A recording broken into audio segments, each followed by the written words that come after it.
What is happening, baby? Welcome back to the Huddle Chat Sports Network's very own Fantasy Football Huddle, presented by yours truly, Dallas Clark, the host here on the Huddle Chat Sports Network. And today we're going to be talking about the lessons that we learned in week 2 of fantasy football. It's the Monday morning after week 2's Sunday. We have 2 Monday Night Football games, Saints, Panthers, and then we got the Browns, Steelers about an hour later after that. Today we're going to be talking about the lessons we learned, of course, not talking about the Monday night games yet because they have not happened yet. We're going to quickly go over a couple of the injuries that happened, a couple of the key injuries that may affect your fantasy football lineup or your fantasy football matchups lineup this week. So fill up your cup, roll something up, and let's get right into the lessons we learned in week 2. We're going to, like I said, start off with those injuries. Couple of injuries, a couple of concussions we had this week. Davante Adams was in concussion protocol early this morning.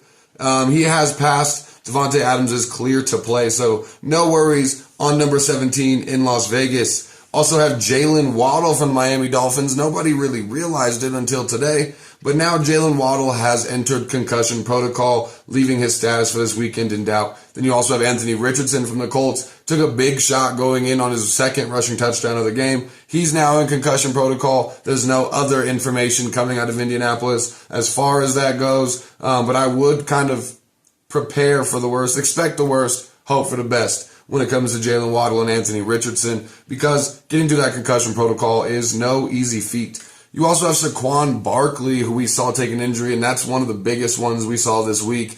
He has a normal, quote-unquote, normal sprained ankle. That's going to put him out 3 weeks so far as the Giants are saying.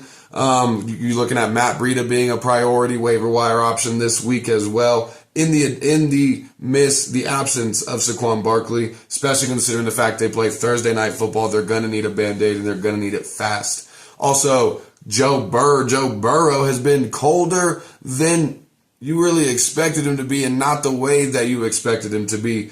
He also tweaked his calf injury that had him questionable going into the opening game. They said there is no telling whether he can play on Monday night. They say, I personally put it as highly questionable for Monday Night Football for Joe Burrow next week. So Joe Burrow owners, I know he's been very disappointing, so you've been probably wanting to look at another starting option anyway. Let's hope this calf injury is what's made Joe Burrow be so sad in these first few weeks as far as fantasy numbers go.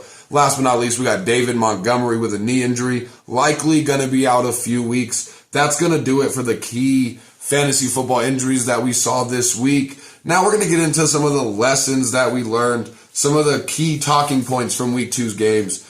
Zach Moss from the Indianapolis Colts is going to be the Colts running back that you're going to want to trust over the next 2 weeks. It's looking like Jonathan Taylor is probably coming back week 5 and ready to go.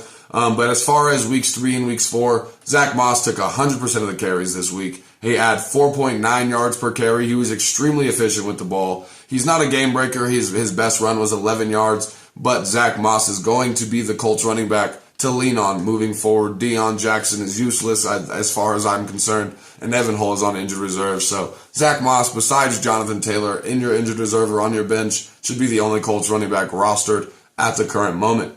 Then you got Jaden Reed from the Green Bay Packers is going to be the Packers wide receiver to trust as well. He had a good week 1 working in the slot. He had an uptick in volume right now with no Christian Watson in the equation. And he had an awesome week 2. You're looking at he has a really good role carved out in this offense. So even when Christian Watson comes back, you're looking at Jaden Reed probably being the most talented, the most athletic wide receiver on this roster. Jaden Reed is definitely going to be the Packers wide receiver. If there's any Packers wide receiver that you're willing to roster in that really disappointing wide receiver room, Jaden Reed is going to be the one to go with. Speaking of Packers, A.J. Dillon, absolutely useless. And Joshua Kelly was a fluke. Those are 2 lessons we also learned this weekend. A.J. Dillon is absolutely useless to have. Get him off your roster. And Joshua Kelly was a fluke. 2 big late starts this week, handcuff starts this week, that both running backs played the majority of the snaps in a positive game script where their teams won and had the lead, ran the ball more than you would expect in a different kind of game. And they had very low production and very low efficiency from both running backs, and it lowered the potential volume they could have had. A.J. Dillon, you're not looking at Aaron Jones being hurt very long. Same thing with Josh Kelly. And the last key talking point I want to mention about week 2 is that Dameon Pierce owners really need to lower their expectations. At this point right now, Dameon Pierce is a flex option and no more. The Houston Texans have 5 injured offensive linemen, O-linemen. You're looking at them potentially playing with a negative game script more often than not. He had 15 carries this week and he converted it into 31 yards against the Indianapolis Colts. I know they have a decent defense, but like I said, they had 4 injured offensive linemen going into this game, including Laramie Tunsil, and then they lost another one during the game. So right now, 5 of their starting 5 offensive linemen on the injured report, and they have the Jags defense coming up this week. Dameon Pierce, you're going to start him in your flex and be very nervous this week. But Dameon Pierce, his expectations, you should really stipend them when it comes to being a Dameon Pierce owner.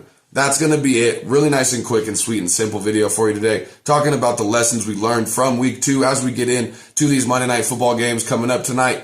We also have our waiver wire ads coming out probably early in the morning. We have our startums and situms this week. We're going to be starting some trade talk this week. More bold predictions. We're doing really good on the bold predictions. Stardom and situm advice has been going well. Make sure you drop in the comments if you have any questions, anything like that. Let me know. We'll have a conversation. I try to answer everybody's comment. And if I can, I will get you featured on the video as well of the next recording after I get your comment.